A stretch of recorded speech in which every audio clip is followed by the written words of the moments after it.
Hi అండి. అందరికీ నమస్తే. నేను మీ తెలుగమ్మాయి లక్ష్మి. అందరూ ఎలా ఉన్నారు ఫ్రెండ్స్? అందరూ బాగున్నారని, బాగుండాలని కోరుకుంటున్నాను. నేనైతే చాలా బాగున్నాను. ఈరోజు నా హెల్తీ మార్నింగ్ టు ఆఫ్టర్‌నూన్ రొటీన్‌ని షేర్ చేస్తాను. మార్నింగ్ నేనిక్కడ డీటాక్స్ వాటర్ ప్రిపేర్ చేసుకోవడం కోసం ఒక హాఫ్ కుకుంబర్‌ని కట్ చేసి పెట్టుకున్నానండి. అలాగే నాకు ఫ్రెష్ పుదీనా కూడా కావాలి. లాస్ట్ టైం ఊరు వెళ్ళినప్పుడు నేను అక్కడి నుంచి తెచ్చుకున్న పుదీనాని ఈ విధంగా కుండీల్లో వేశానండి. అత్తయ్యగారి పెరట్లో చాలా పుదీనా ఉంటుంది. వచ్చిన ప్రతిసారి తెచ్చుకుంటాను. కుండీల్లో వేశాను, వస్తుందో రాదో అని. నేను వేసినప్పుడు అంతగా రాలేదండి, చిగురించలేదు. కానీ లాస్ట్ 10 డేస్ బ్యాక్ వర్షాలు బాగా పడ్డాయి కదండీ! ఆ వర్షాలకి చక్కగా చిగురించి చాలా ఫ్రెష్‌గా ఇప్పుడైతే వస్తుంది. నేను మార్నింగ్ టైంలో డీటాక్స్ వాటర్స్ ప్రిపేర్ చేసుకుంటున్నప్పుడు అన్నిటిలో కూడా కొంచెం ఆ విధంగా పుదీనా యాడ్ చేసుకుంటున్నాను. ఈరోజు డీటాక్స్ వాటర్ కోసం నేను ఇక్కడ ఒక హాఫ్ కుకుంబర్, కొంచెం పుదీనా, అలాగే ఒక చిన్న అల్లం ముక్క తీసుకున్నానండి. వీటన్నింటిని ఈ విధంగా మిక్సీ జార్లోకి తీసుకుని అందులో ఒక హాఫ్ గ్లాస్ వాటర్, అలాగే కొంచెం సాల్ట్ కూడా యాడ్ చేసి మెత్తగా గ్రైండ్ చేసి స్ట్రెయిన్ చేసుకోవాలి. ఇప్పుడు మార్నింగ్ 7:30 దాటిందండి. దగ్గర దగ్గర 8 అవుతుంది. పిల్లలకి హాలిడేస్ కదా 10 డేస్. అందుకని మార్నింగ్ టైంలో కొంచెం లేట్‌గానే నిద్రలేస్తున్నానండి. నైట్ పడుకునేటప్పుడు ప్రతిరోజు అనుకుంటున్నాను, రేపటి నుంచి ఎర్లీగా నిద్ర లేవాలి, వాకింగ్‌కి వెళ్ళాలి అని. మార్నింగ్ టైంలో పిల్లలకి స్కూల్ ఉంటే గనక వాళ్ళకి బాక్సులు పెట్టాలి, టైం అయిపోతుందేమో అని ఒక బాధ్యతగా లేస్తాం కదండీ! స్కూల్ లేకపోతే ఎలాగైనా బద్ధకంగా ఉంటుంది. లేద్దాంలే, పనులు చేసుకుందాంలే అని. Summer special cucumber detox water ready అయిందండి. ఈ సమ్మర్‌లో రెగ్యులర్‌గా ఈ డీటాక్స్ వాటర్‌ని తీసుకోవటం వల్ల బాడీ డీహైడ్రేట్ అవ్వకుండా ఉంటుందండి. అలాగే మన బాడీలో ఉండే టాక్సిన్స్ అన్నీ కూడా బయటకు వెళ్ళిపోయి ఇమ్యూనిటీ పవర్ పెరుగుతుంది. డైజెషన్ ప్రాబ్లమ్స్ అన్నీ కూడా కంట్రోల్ అవుతాయండి. మన స్కిన్, హెయిర్ 2 కూడా హెల్తీగా ఉంటాయి. అలాగే వెయిట్ లాస్ అవ్వాలి అనుకునే వారికి కూడా ఈ కుకుంబర్ డీటాక్స్ వాటర్ చాలా బాగా హెల్ప్ చేస్తుంది. కొంతమందికి కీరా దోస తిన్న తర్వాత అదే తేనె పోస్తుంది, గొంతులోకొస్తుంది అంటూ ఉంటారు కదండీ! కొంతమందికి పడదు. అటువంటి వారు మాత్రం దీన్ని అవాయిడ్ చేయండి. డీటాక్స్ వాటర్ తాగిన తర్వాత నేను మళ్ళీ కిచెన్‌లోకి వచ్చేసానండి. బ్రేక్‌ఫాస్ట్ ప్రిపేర్ చేస్తున్నాను. ఈరోజు బ్రేక్‌ఫాస్ట్‌లోకి దోసలు వేస్తున్నాను. అందులోకి పల్లీ చట్నీ ప్రిపేర్ చేస్తున్నాను. ఈ చట్నీ కోసం పల్లీలు, పచ్చిమిర్చి, జీలకర్ర, కొంచెం ధనియాలు వీటన్నింటిని ఆయిల్‌లో ఫ్రై చేసుకున్న తర్వాత లాస్ట్‌లో కొంచెం పుట్నాల పప్పు వేసి ఇవి బాగా చల్లారిన తర్వాత వీటన్నింటిని మిక్సీ జార్లోకి తీసుకొని అందులో కొంచెం పచ్చి కొబ్బరి తురుము, సాల్ట్, అలాగే కొంచెం చింతపండు కూడా వేసి ఈ విధంగా మెత్తగా గ్రైండ్ చేసి తాలింపు పెట్టుకుంటే చాలా బాగుంటుందండి. దోసల్లోకి, ఇడ్లీల్లోకి మా పిల్లలకి కంపల్సరీ ఈ పల్లీ చట్నీ ఉండాలి. ఈరోజు నేను కారం దోస ప్రిపేర్ చేస్తున్నానండి. దానికోసం మిక్సీ జార్లో ఒక ఆనియన్, 6-7 ఎండుమిరపకాయలు, ఒక 10 వెల్లుల్లి రెబ్బలు, 1 టేబుల్ స్పూన్ జీలకర్ర, కొంచెం చింతపండు, ఒక హాఫ్ టేబుల్ స్పూన్ సాల్ట్ వేసి మెత్తగా గ్రైండ్ చేసుకోవాలి. అవసరమైతే ఇందులో కొంచెం వాటర్ కూడా యాడ్ చేసుకోండి. ఇందులో మీరు ఎండుమిరపకాయలకి బదులుగా కారం కూడా యాడ్ చేసుకోవచ్చండి. మరీ ఎక్కువ వాటర్ వేయకుండా కొంచెం వాటర్ వేసి ఈ విధంగా కొంచెం గట్టిగా ఉండేలాగా, ఈ కన్సిస్టెన్సీ ఉండేలాగా గ్రైండ్ చేసుకోండి. ఫస్ట్ నేను ఇక్కడ పిల్లల కోసం ప్లెయిన్‌గా దోసలు వేసేస్తున్నానండి. దోసల పైన కొంచెం నువ్వుల పొడి, అలాగే కొంచెం నెయ్యి కూడా వేస్తే వాళ్ళకి చాలా ఇష్టం. నువ్వుల పొడి రెసిపీ చూపించండి అని ఎవరో కామెంట్ పెట్టారండి. నువ్వుల పొడి ఏ విధంగా తయారు చేసుకోవాలి అనేది ఆల్రెడీ నేను ఒక వీడియోలో చూపించాను. ఎవరికైనా ఆ రెసిపీ కావాలి అనుకుంటే గనక పాత వీడియోస్‌లో ఒకసారి చెక్ చేయండి. ఈ క్యాస్ట్ ఐరన్ దోస తవ నాకు చాలా బాగా నచ్చిందండి. నాన్ స్టిక్‌లో కంటే కూడా చాలా బాగా వస్తున్నాయి. చాలా క్రిస్పీగా, టేస్టీగా కూడా ఉంటున్నాయి. ఒకరిద్దరు నేను తీసుకున్న క్యాస్ట్ ఐరన్ లింక్స్ పెట్టండి అని అడిగారండి. మనకి అమెజాన్‌లో మనకి కావాల్సిన క్వాలిటీలో, మనకి కావాల్సిన సైజుల్లో, కావాల్సిన ప్రైజ్‌లో చాలా రకాల క్యాస్ట్ ఐరన్ పాత్రలనేవి మనకి అవైలబుల్ ఉంటాయండి.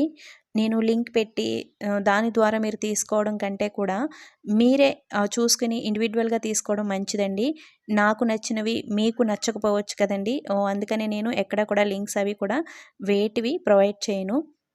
ఇక్కడ నేను కారం దోస వేస్తున్నానండి. దోస వేసుకున్న తర్వాత ఈ విధంగా సైడ్స్‌లో ఆయిల్ వేసుకుని పైన మనం రెడీ చేసుకున్న కారాన్ని ఈ విధంగా స్ప్రెడ్ చేసుకోండి. ఈ విధంగా కారం స్ప్రెడ్ చేసుకున్న తర్వాత మీరు దీనిపైన కావాలంటే ఎగ్ వేసుకోవచ్చండి. ఎగ్ దోసలాగా వేసుకోవచ్చు. అలాగే మసాలా దోసలాగా కూడా వేసుకోవచ్చు. ఈ బంగాళాదుంప స్టఫ్ అంతా పెట్టి మసాలా దోస వేసుకుంటారు కదండీ! అలా వేసుకున్నా బానే ఉంటుంది. సో, ఏమీ వేయకపోయినా ప్లెయిన్‌గా ఈ కారం పేస్ట్‌ని అప్లై చేసి పైన ఘీ వేసి ఈ విధంగా స్ప్రెడ్ చేసి తీసుకున్నా కూడా ఈ దోస చాలా చాలా టేస్టీగా ఉంటుంది. సో, ఇప్పటి వరకు మీరు ఈ కారం దోసని ట్రై చేయకపోతే గనక తప్పకుండా ఒకసారి ట్రై చేయండి. మీ అందరికీ చాలా చాలా నచ్చుతుంది. ఇప్పుడు సమ్మర్ కదండీ! ఈ కారం దోసల్ని ఎక్కువగా అయితే తినకండి. ఎండుమిరపకాయలు వేసాం కదా! చాలా వేడి చేస్తుంది. పిల్లలకైతే అస్సలు పెట్టకండి. ఈ కారం దోస అంటే నాకు చాలా ఇష్టమండి. All time favourite. వింటర్‌లో నేను ఎక్కువగా ఈ కారం దోసని ప్రిపేర్ చేసుకొని తినేదాన్ని. ఇక్కడ చలికి, ఈ కారానికి సరిగ్గా సరిపోతుందనమాట.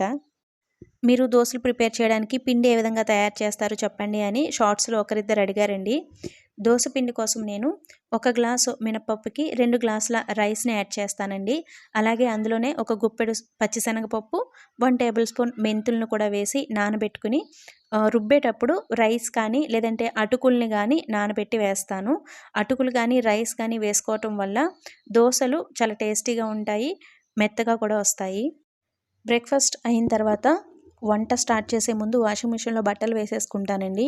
నా వంట కంప్లీట్ అయ్యేసరికి వాషింగ్ కూడా పూర్తయిపోతుంది. పిల్లల బట్టలు, పిల్లల యూనిఫార్మ్స్, స్వెటర్స్ అలాగే వైట్ డ్రెసెస్ ఏమైనా ఉంటే గనక వాటిని ముందుగా వాటర్‌లో నానబెట్టి బ్రష్ కొట్టేసి ఇందులో వేస్తానండి.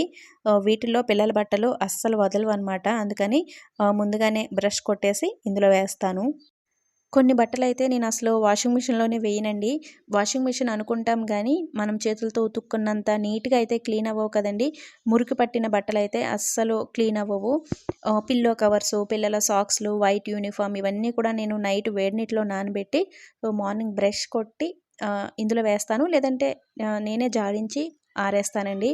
వాటిని మాత్రం వాషింగ్ మిషన్‌లో అస్సలు వేయను. సాహితీ, సాత్విక్ ఇద్దరు ఇక్కడ డ్రాయింగ్ వేసుకుంటున్నారండి. హాలిడేస్ కదా 10 డేసు. సాహితమ్మ హ్యాండ్ రైటింగ్ చాలా బావుంటుందండి. సాత్విక్ మాత్రం అస్సలు బాగా రాయడు. కాపీ రైటింగ్ బుక్స్ అవన్నీ కూడా తీసుకొని ప్రాక్టీస్ చేయించుతున్నాను కానీ, వాటిని అంత ఇంట్రెస్ట్‌గా అయితే రాయట్లేదండి.